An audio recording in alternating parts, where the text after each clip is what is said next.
Hey, good evening. It's Wednesday, September 6th, and welcome to Everyday Talk 24/7. Thank you for being here today.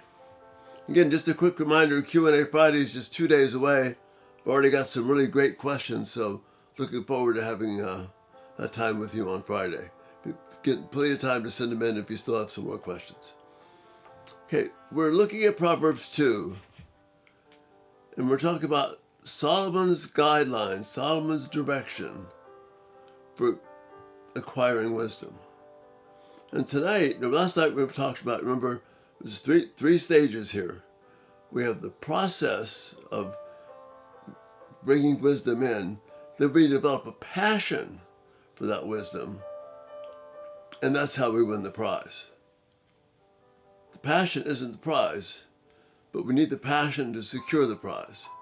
So tonight we're going to look at the passion. How can we grow a passion for wisdom? And again, it's all right here for us in this opening section of Proverbs chapter 2. Let me read the first 5 verses. We're just going to look at verses 3 and 4 tonight. My son, if you accept my commands, store up my words within you, turn your ear to wisdom, and apply your heart to understanding, and if you call out for insight, and cry aloud for understanding, and if you look for it as for silver, and search for it as for hidden treasure, then, verse 5, then, we'll look at this tomorrow, then you will understand the fear of the Lord and find the knowledge of God. That's tomorrow. But tonight, verses 3 and 4, this is the key to developing and growing a passion for wisdom. If you call out for insight and cry aloud for understanding,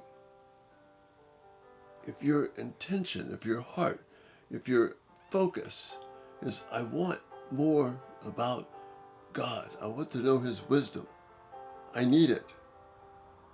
These words are my very life. I have to have it. That's what the process is for. We talked about that last night. I've got to store up these commands within me and see them for how valuable that they are. See, if I just value the things of God as not so much, or it's nice to have around, or I value it, say, in the idea of the change that I have in my pocket, and crumpled up dollar bill and a couple coins. How excited are we about that? Not very much. But if we take the wisdom of God and we compare the wisdom of God to this pocket change, then we see it as this vast treasure. That's what the psalmist says in Psalm 119.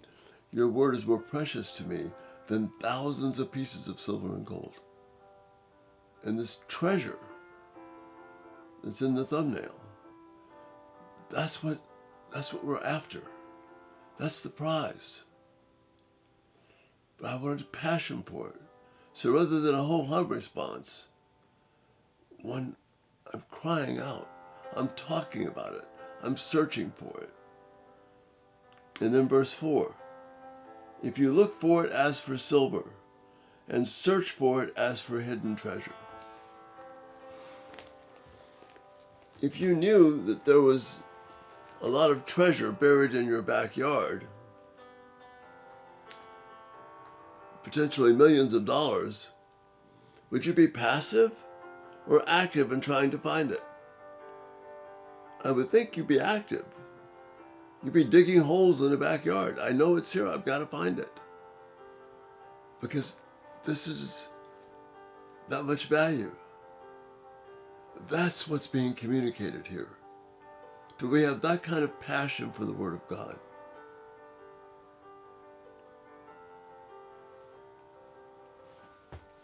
On the Emmaus Road, two disciples were walking with Jesus. They didn't know it was him.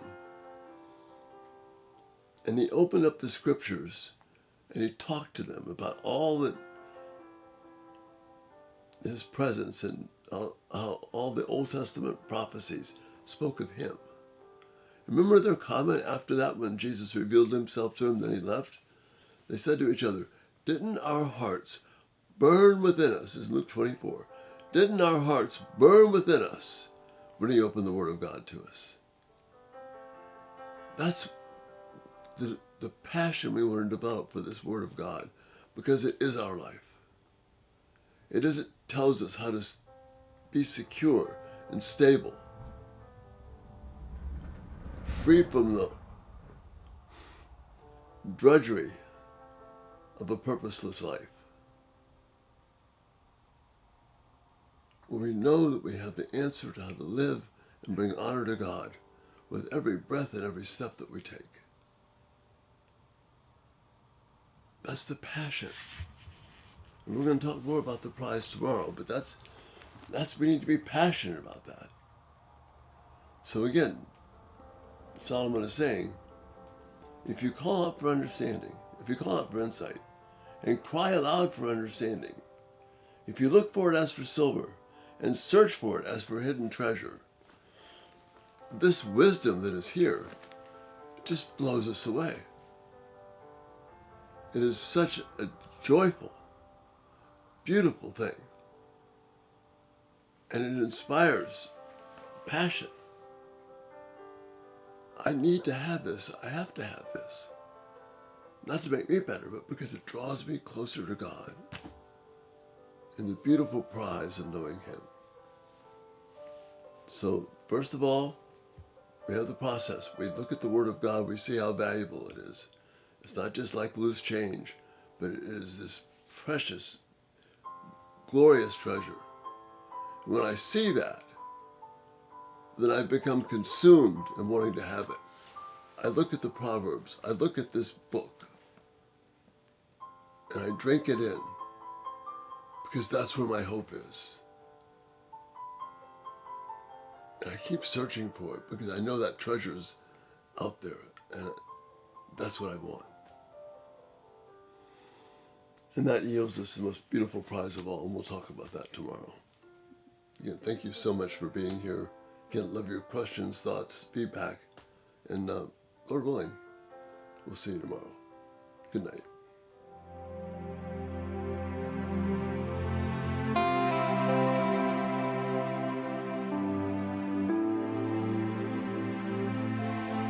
Thank you for watching. May God richly bless you as you seek to live for His glory.